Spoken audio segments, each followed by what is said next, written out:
Assalamualaikum warahmatullahi wabarakatuh. Halo Bapak dan Ibu, teman-teman semua. Jumpa lagi di DPPK Channel. Di sini kita akan membahas seputar desain pembelajaran dan pengembangan kurikulum. Baiklah Bapak dan Ibu, pada pertemuan kali ini kita akan membahas tentang hakikat belajar, mengajar, dan pembelajaran. Nah Bapak dan Ibu, teman-teman semua, untuk pembahasan topik ini akan disampaikan oleh kelompok 8 pada mata kuliah Desain Pembelajaran dan Pengembangan Kurikulum IAIN Batu Sangkar yang terdiri dari Ibu Srinanti.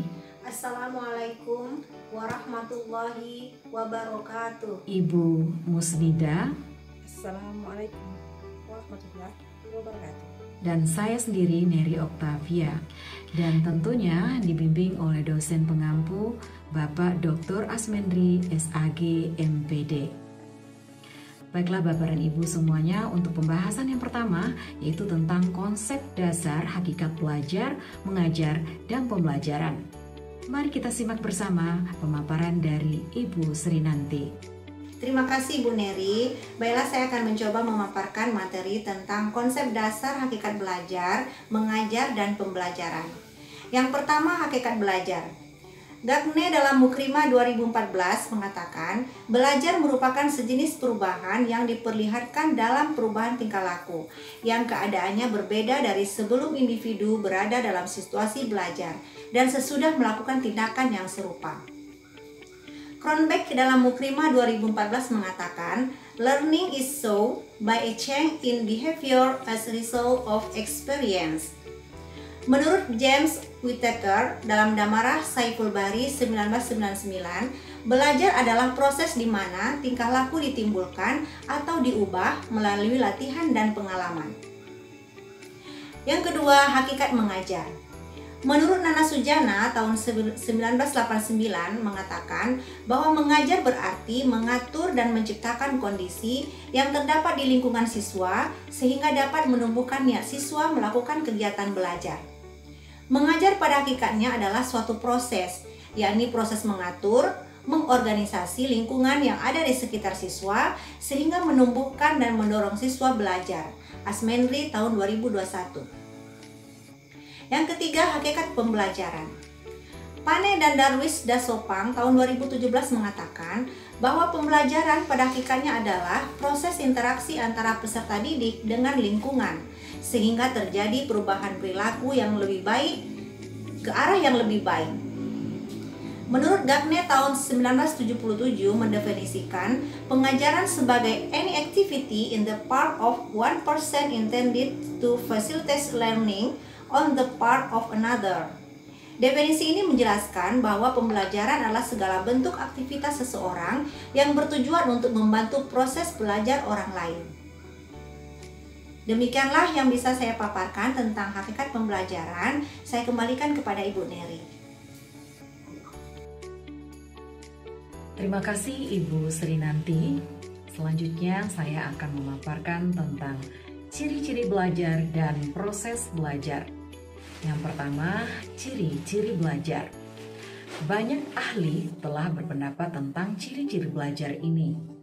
Seperti Evelyn dan Nara tahun 2010 mengatakan bahwa ciri-ciri belajar itu adalah: yang pertama, terjadinya perubahan perilaku atau change behavior. Yang kedua, perubahan perilaku relatif permanen. Yang ketiga, perubahan perilaku tidak harus dapat diamati pada saat proses belajar sedang berlangsung. Perubahan perilaku tersebut bersifat potensial. Dan yang keempat, perubahan tingkah laku merupakan hasil latihan dan pengalaman. Kemudian pendapat Maktifah tahun 2018 mengatakan bahwa ciri-ciri belajar itu adalah: satu, adanya kemampuan baru atau perubahan. Perubahan tingkah laku bersifat pengetahuan atau kognitif, keterampilan atau psikomotorik, maupun nilai dan sikap atau afektif. Yang kedua, perubahan itu tidak berlangsung sesaat saja, melainkan menetap atau dapat disimpan. Yang ketiga, perubahan itu tidak terjadi begitu saja, melainkan harus dengan usaha. Perubahan terjadi akibat interaksi dengan lingkungan. Dan yang keempat, perubahan tidak semata-mata disebabkan oleh pertumbuhan fisik, kedewasaan, tidak karena kelelahan, penyakit, atau pengaruh obat-obatan. Nah, dari pendapat-pendapat tersebut dapat kita simpulkan bahwa ciri-ciri belajar itu yang pertama adalah aktivitas yang dapat menghasilkan perubahan dalam diri seseorang baik secara aktual dan potensial.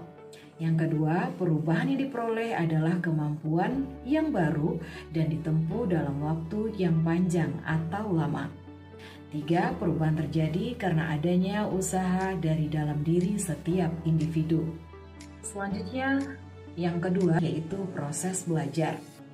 Proses belajar adalah suatu aktivitas psikis maupun mental yang berlangsung secara interaktif dengan lingkungan sehingga terjadi perubahan pada pengetahuan, pemahaman, keterampilan, dan nilai sikap. Dalam proses belajar terdapat teori-teori belajar menurut pandangan para ahli psikologi belajar yang memiliki penekanan tersendiri pada proses belajar ke arah perubahan sebagai hasil belajar. Di antaranya teori belajar behaviorisme. Teori ini mengutarakan bahwa manusia dipengaruhi oleh kejadian-kejadian di dalam lingkungannya yang memberikan pengalaman tertentu kepadanya. Penekanan pada teori ini adalah pada apa yang dilihat, yaitu tingkah laku, dan kurang memerhatikan apa yang terjadi di dalam pikiran karena tidak dapat dilihat. Yang kedua, yaitu teori belajar kognitivisme. Adalah teori yang disebut juga dengan teori kognitif. Teori ini adalah tentang tingkah laku seseorang yang ditentukan oleh persepsi atau pemahamannya tentang situasi yang berhubungan dengan tujuan. Jadi, teori ini menekankan bahwa belajar itu sebagai perubahan persepsi dan pemahaman. Yang ketiga, teori belajar konstruktivisme adalah teori belajar yang membangun pengetahuan berdasarkan pengalaman. Yang keempat, teori humanistik. Teori ini mengatakan bahwa belajar dimulai dan bertujuan untuk memanusiakan manusia. Yang kelima, teori belajar sibernetik. Teori ini mengatakan bahwa belajar adalah proses pengolahan informasi dengan mementingkan informasi daripada proses belajar. Yang keenam, teori belajar revolusi sosiokultural. Teori ini erat kaitannya dengan masyarakat dan budaya, di mana keduanya saling mempengaruhi dalam sebuah pembelajaran. Yang ketujuh, teori belajar kecerdasan berganda atau multiple intelligence adalah sebuah teori yang menggabungkan potensi-potensi otak bagian kanan dan otak bagian kiri sehingga potensi tersebut dapat berjalan secara optimal. Dari teori-teori tersebut di atas dapat kita pahami bahwa belajar adalah proses perubahan tingkah laku, pemahaman, dan keterampilan yang secara fitrah sebelumnya seorang anak memiliki potensi, kemudian dengan terjadinya proses belajar maka seorang anak berubah perilaku, pemahaman, dan keterampilannya. Baiklah Bapak dan Ibu, selanjutnya mari kita simak pembahasan tentang prinsip mengajar dan pembelajaran yang akan disampaikan oleh Ibu Musnida. Terima kasih Bu Neri. Baiklah, saya akan memaparkan tentang prinsip mengajar dan prinsip pembelajaran. Prinsip mengajar adalah suatu aturan mendasar yang berlaku bagi seorang guru dalam menyampaikan materi pelajaran. Dengan demikian, prinsip-prinsip tersebut harus diketahui dan dipahami serta dapat diterapkan oleh guru atau calon guru agar dapat mengajar dengan baik dan berhasil sesuai dengan tujuan yang sudah ditentukan sebelumnya. Setiawan 2017. Menurut James R. Marshall mengemukakan prinsip mengajar yaitu yang pertama prinsip konteks, yang kedua prinsip fokus, yang ketiga prinsip urutan, keempat prinsip evaluasi, yang kelima prinsip individualisasi, dan yang keenam adalah prinsip sosialisasi. Prinsip mengajar menurut Mandingers atau yang dikenal dengan azas-azas didaktif. Apa saja itu? Yaitu yang pertama azas aktivitas mental, yang kedua prinsip menarik perhatian, yang ketiga prinsip penyesuaian perkembangan murid, Yang keempat, prinsip apersepsi. Kelima, prinsip peragaan. Yang keenam, prinsip motoris. Dan yang ketujuh, prinsip motivasi. Selanjutnya, prinsip pembelajaran. Nana Sujana dalam H. Gani Ali 2013 mengatakan bahwa prinsip pembelajaran merupakan salah satu usaha pendidik dalam menciptakan dan mengkondisikan situasi pembelajaran agar peserta didik melakukan kegiatan belajar secara optimal. Berdasarkan pendapat yang dikemukakan oleh para ahli, maka prinsip-prinsip pembelajaran adalah yang pertama, prinsip perhatian dan motivasi. Perhatian mempunyai peranan penting dalam kegiatan pembelajaran. Tanpa adanya perhatian, maka pembelajaran yang diterima dari pendidik adalah sia-sia. Motivasi mempunyai kaitan yang erat dengan minat. Peserta didik yang memiliki minat terhadap sesuatu bidang studi tertentu cenderung tertarik perhatiannya dan timbul motivasinya untuk mempelajari bidang studi tersebut. Yang kedua adalah prinsip keaktifan. Dalam pembelajaran, peserta didik harus selalu aktif, mulai dari kegiatan fisik yang mudah diamati sampai pada kegiatan psikis yang susah diamati. Dengan demikian, belajar yang berhasil harus melalui banyak aktivitas baik fisik maupun psikis. Selanjutnya, yang ketiga adalah prinsip keterlibatan langsung atau berpengalaman. Gardael dalam Umar Hamalik mengemukakan bahwa belajar yang paling baik adalah belajar melalui pengalaman langsung. Dale mengadakan klasifikasi pengalaman menurut tingkat yang paling konkret ke yang paling abstrak, yang dikenal dengan kerucut pengalaman atau cone of experience. Keterlibatan dan pengalaman yang diperoleh langsung oleh siswa akan mengarahkan pada pembelajaran yang lebih bermakna. Selanjutnya, prinsip yang keempat yaitu prinsip pengulangan. Pengulangan dalam kaitannya dengan pembelajaran adalah suatu tindakan atau perbuatan berupa latihan berulang kali yang dilakukan peserta didik yang bertujuan untuk lebih memantapkan hasil pembelajarannya. Pemantapan diartikan sebagai usaha perbaikan dan sebagai usaha perluasan yang dilakukan melalui pengulangan-pengulangan.